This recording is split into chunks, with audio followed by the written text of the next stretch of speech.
យប់ស្ងាត់បេះដូងខ្ញុំឈឺចាប់ខ្លាំងដេកមិនលក់ទឹកភ្នែកហូរគ្មានសំឡេងជីវិតស្នេហ៍ធ្លាប់មានក្តីសង្ឃឹមឥឡូវបាត់បង់អស់គ្មានអ្វីនៅសល់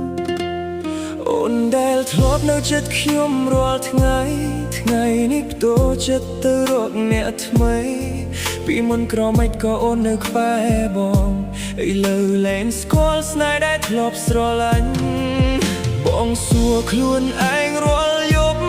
តើខ្វះអ្វីក្នុងចិត្តអូនឬព្រោះតែពាក្យអ្នក